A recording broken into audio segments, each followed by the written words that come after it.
Hello, ẹ̀yin èèyàn mi nínú Olúwa, nínú ọlá ńlá Ọlọ́run Ọlọ́run ọba mi tó dá yín sáyé, nínú ọlá ńlá ẹ̀, mo dúpẹ́ dúpẹ́ dúpẹ́ àǹfààní tó fún wa láti máa tẹ́tí sí etí ìgbọ́ wa àti gbogbo ohun tuntun tí a bá ti mú wá sí etí ìgbọ́ yẹn.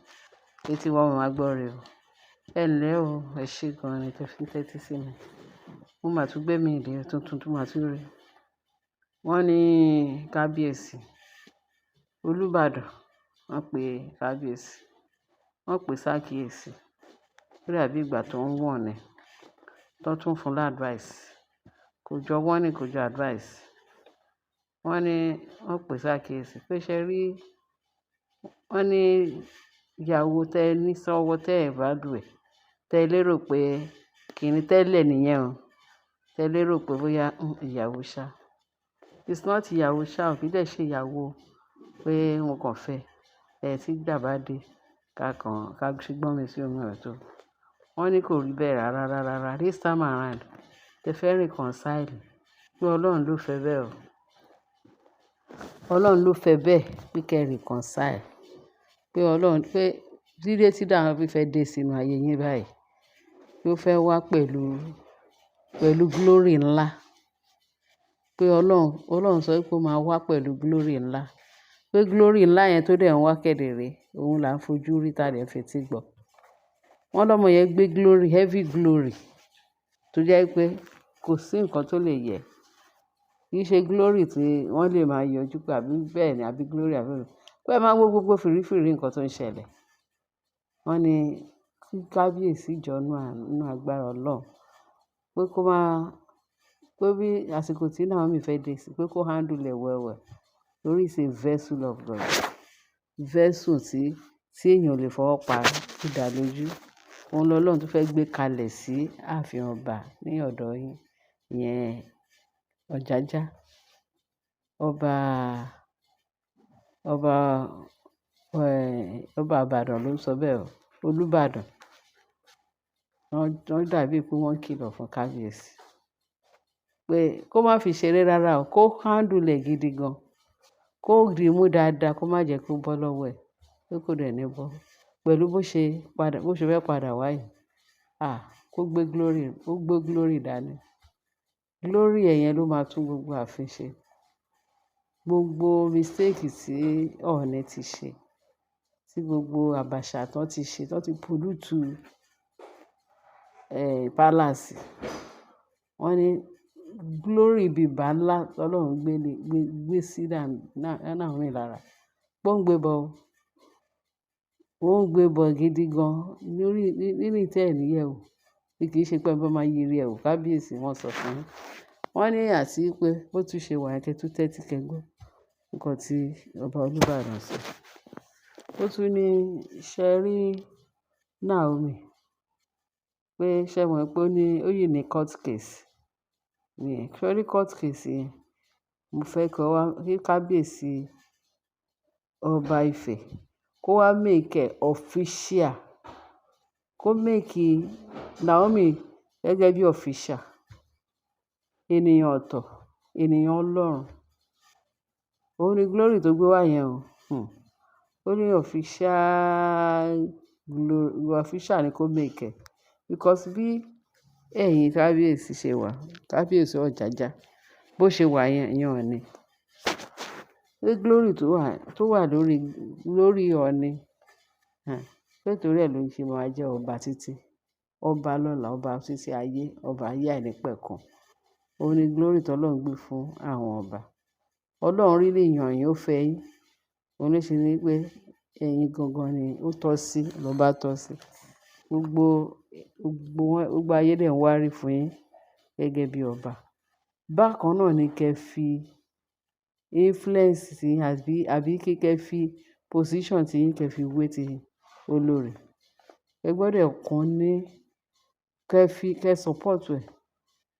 Bí ẹ ṣe ní position yín ṣe rí. Tí vacuum lè sí nǹkan kan tó lè wọnú live position yín. Pé òun náà ni kẹ́ fi fún olórí Naomi.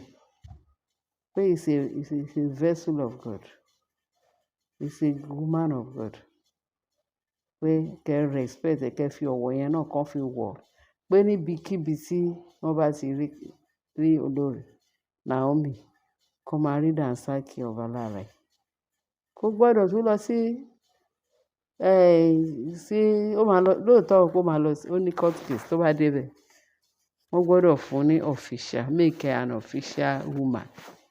Kì í ṣe anyhow woman mọ́. Kán fi ọ̀wọ̀ adé kán fi máa wọ̀. Pé glory táwọn rí lára ẹ̀, ó kọjá bẹ́ẹ̀ o. Ẹ má rò pé bóyá it's not an ordinary person. Torí ẹ̀ lẹ ṣe ń rí gbogbo ọ̀nà tí wọ́n ríran ni o, kì í ṣe pé kíní o. Ni bọ̀bọ́ yẹn, ìyẹn bàbá ọba of Ifẹ̀, òun ló fi ń kìlọ̀ fún kábíyèsí. Pé kí kábíyèsí gbọ́ dáadáa. Pé tó bá dẹ̀ lọ sí kóòtù yẹn, ó ṣeé ṣe kó má tiẹ̀ pẹ́ jù láti padà sílé. Gbogbo everything, gbogbo nǹkan tó wà nílẹ̀ yìí, pé ohun àtijọ́ ti kọjá lọ o.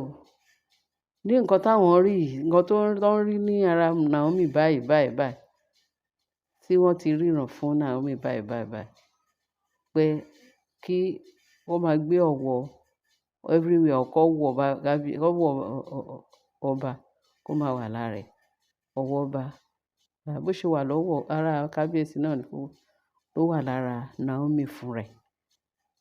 Pé tó bá dé court, wọ́n á ti sọ court kìíní tán, kó má tiẹ̀ pẹ́, kán yá máa gbé bọ̀ ní ilé padà. Torí ẹ mọ glory tí Ọlọ́run gbé sí ara Naomi. Glory yẹn náà ló máa fi jẹ́ kí ìgbésí ayé kábíyèsí kó di mímọ́, kó di ọ̀tun, kó unique padà.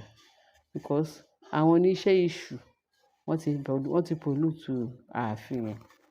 Wọ́n ti pollute ẹ̀. So àfàìmọ̀ gbogbo àwọn rògbòdìyàn tó ń ṣẹlẹ̀ yẹn, òun náà ni o. Tí kíni wọ́n sọ pé palace ọba ó jóná ní part of palace ọba lánàá. Wọ́n ló jóná gidi gan. Wọn ò rí nǹkan kan kó jáde. Pé ọpẹ́lọpẹ́ firefighter tó wà nítòsí wọn, AAU, àwọn University of Ifẹ̀, òun náà fi ní òfin ran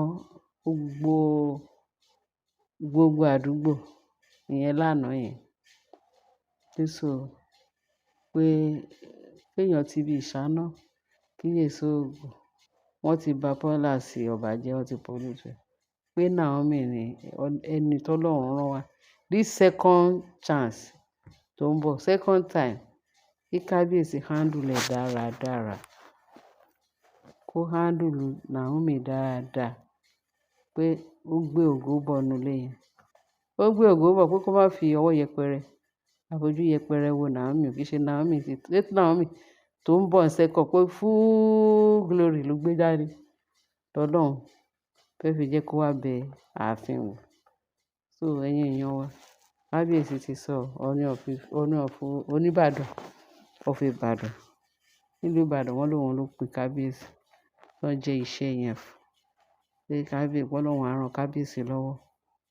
Ọlọ́run á ṣe tí ìgbọ́ wọn àti ní àyè àgbàṣe. Agbára Ọlọ́run. Kábíyèsí náà ti ń try níwọ̀nba tiẹ̀. Ó ń try. Torí ó ti ń rí fìrí glory tó ń bọ̀ nínú ilé o. Kò dẹ̀ ṣe ẹ̀yin ẹlòmíì, tí ò bá jẹ́ Naomi. Ẹ̀yin èèyàn wa, ẹ ṣé bẹ́ẹ̀ ṣe ń tẹ́tí sí wa. Ẹ kú etí ìgbọ́. Ọlọ́run á jẹ́ kí a tún rí tuntun tó tún máa favour yín láti wá gbé sí yín létí kẹ́ mọ bó ṣe ń lọ. Kẹ́ bá share, kẹ́ bá subscribe, kẹ́ dẹ̀ bá wa like. Ẹ ṣé gan. God bless you.